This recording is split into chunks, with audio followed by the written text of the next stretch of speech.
I don't think I've really heard people talk about this aspect of being in the Brony fandom now that it has passed us. And it's no longer such a recent thing. It's getting retro, you know. The fourth generation of My Little Pony. And I was talking to my boyfriend about this last week and how, the idea of like men in their 20s or 30s or older, it just inherently icks him out, right? But I've always just like neutrally coexisted with them. Like I just took it as a fact of life, like I never really questioned it because I couldn't. I mean, try as you might, hate them all you like, these bronies never went away, no matter how much hatred you threw at them. And I thought, hey, the fact that so many grown men are into this show is just indicative of its quality, hey, just because like so many fucking adults are into this show, that must mean the show is just that good. And it's not revealing anything about the lack or the pathology of those people who are fans of the show. It's just like I've always had to live with them, like spiders or like some kind of innocuous pest. Like I'd maybe rather not have them in my house, but since they are here, I guess I have to be okay with that, and I have to be comfortable with the fact that these people are just as much fans of the show as we are, and I guess deserve the same space that us children do. So I never really dug into this, and I was going on, and I realized I don't resent it, but now I realize just how maybe not fair, or maybe it deserves being analyzed from the perspective of someone who was actually meant to be the demographic and a fan of My Little Pony, rather than someone who is always an outsider. Because the thing about hating bronies is that it always came from outsiders. It always came from other grown-ass men or adults who looked down on them for, oh, like, why are you watching a kid's show, right? But do you really hear about the girls who were meant for that show, who watched it, who was in the fandom, who were little girls growing up with this as the culture and just taking it for granted that this is the way that things were? And even now, I don't begrudge these bronies, but the way that it impacted the writing of the show and those fandom spaces definitely, I don't know, I feel like it changed the course, and not really for the better. So my boyfriend was going on about how, it's not meant for you, it's meant for people of my demographic, like 10-year-old girls who had always grown up with the My Little Pony franchise from generation 1, 2, 3, and now. And, he's not entirely correct. He's not really correct on that. Because later on in the show, it started to become made for the demographic of those adult fans, or whatever the stereotypical brony is. And it just like, it definitely, you could see the progression too. The first 2 seasons, I think they did have this kind of, I wouldn't say, I don't know, like innocence or maybe pureness to it that was unfettered by having real overly self-aware humor. And then later on, I think season 3 or 4 was when it started to really kick in, like, oh, bronies are a real phenomenon, and then it would cater to them with all like these meme video, like fucking video game dude roll references, like the Big Lebowski or creepy pastas, or Twilight Sparkle being a Solid Snake reference in the time where she time traveled and was stuck in a loop.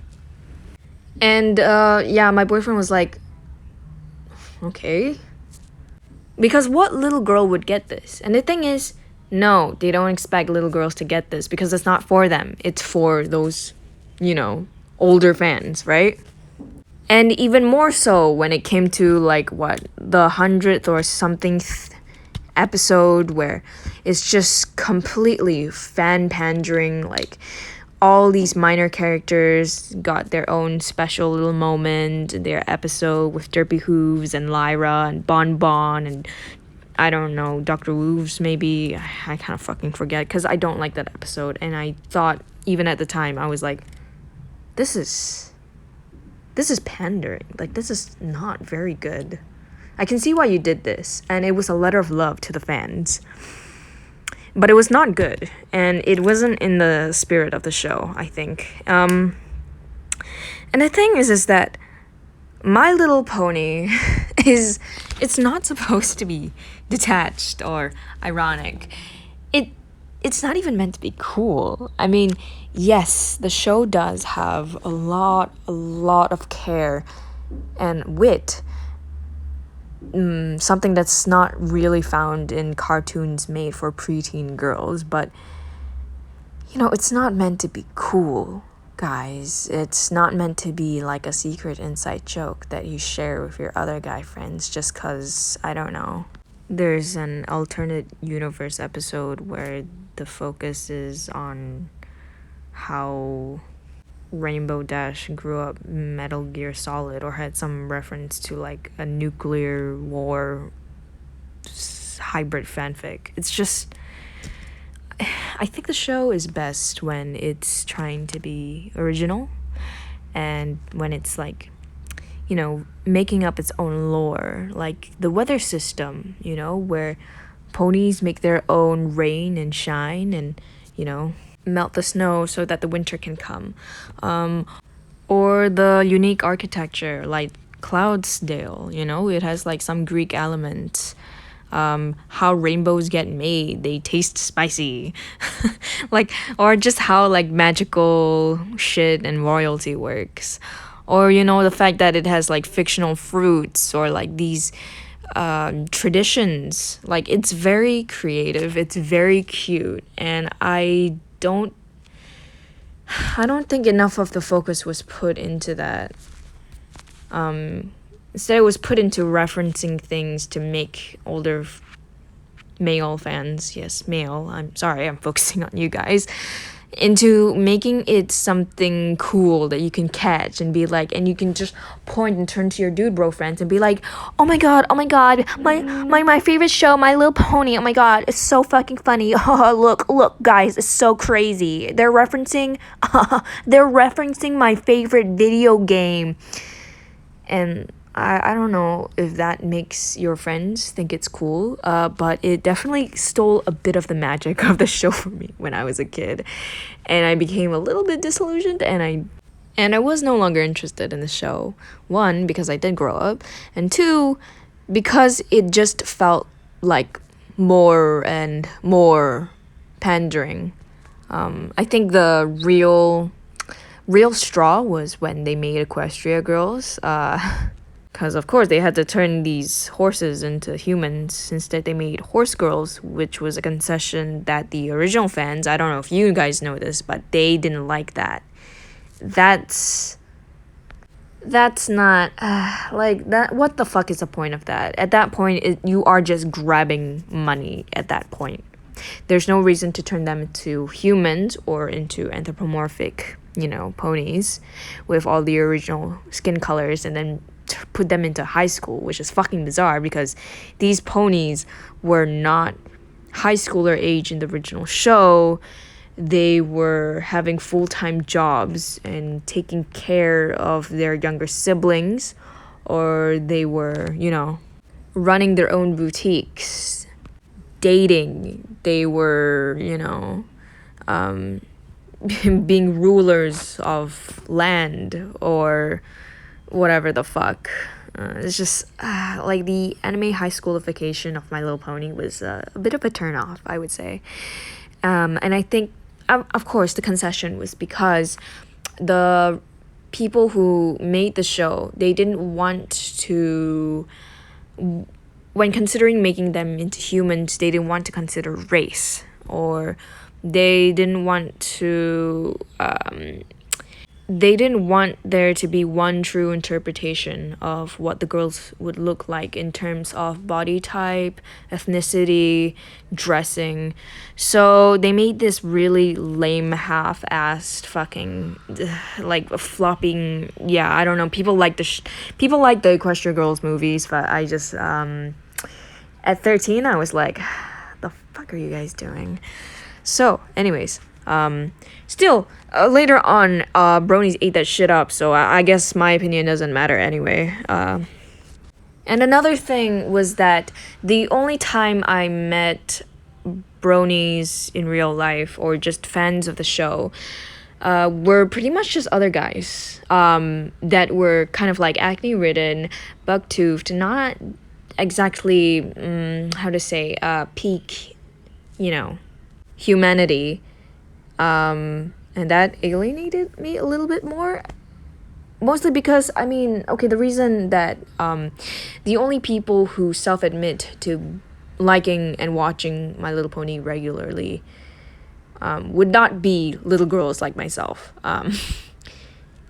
First off, because we do grow out of that, I think, and secondly, if we do watch it, it's not as an intensely fandom thing as it is for Bronies or for those older men.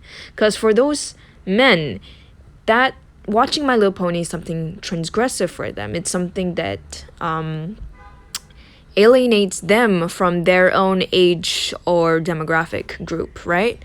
But for us, it's just oh yeah, that thing that I would watch time to time or when I was a little kid. It was not something that was a community for us. It wasn't something that held us together.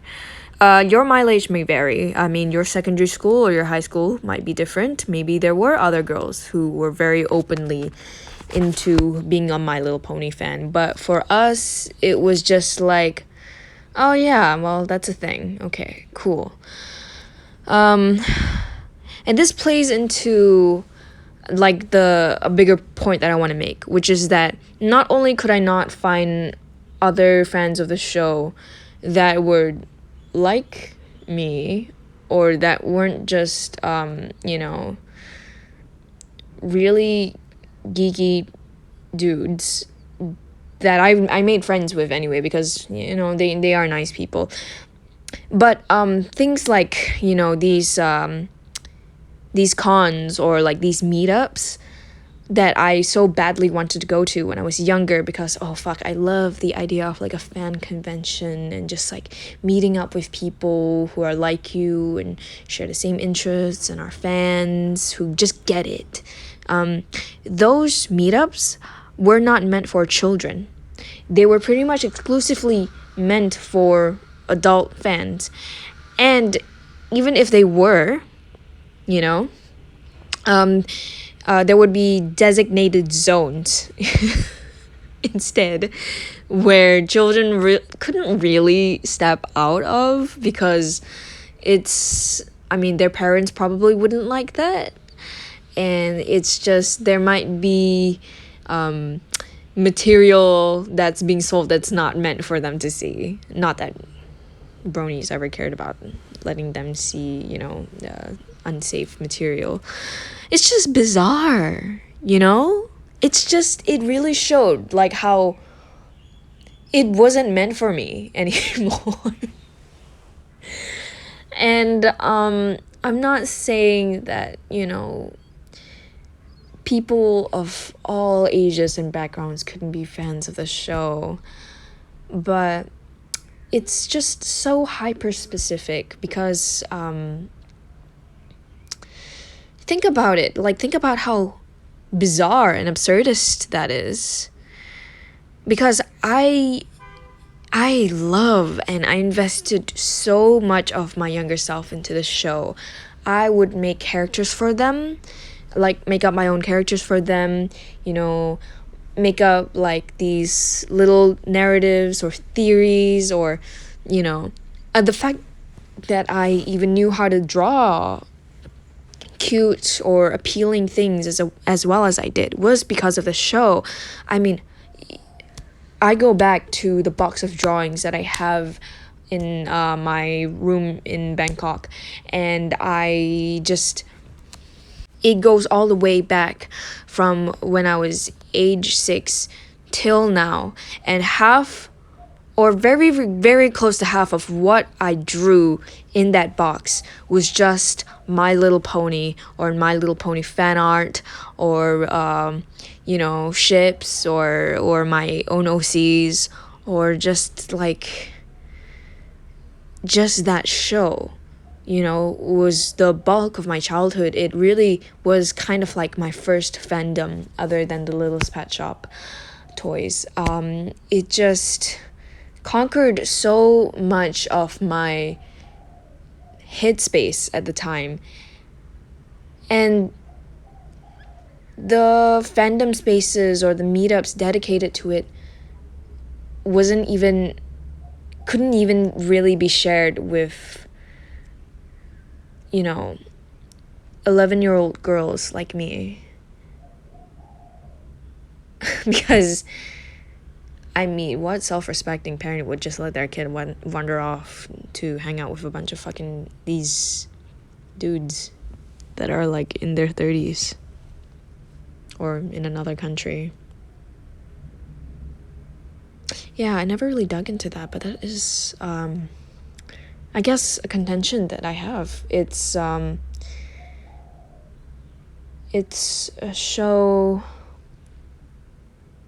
that was made by a fan of the franchise when she was younger, Lauren Faust, for girls like me and girls like her.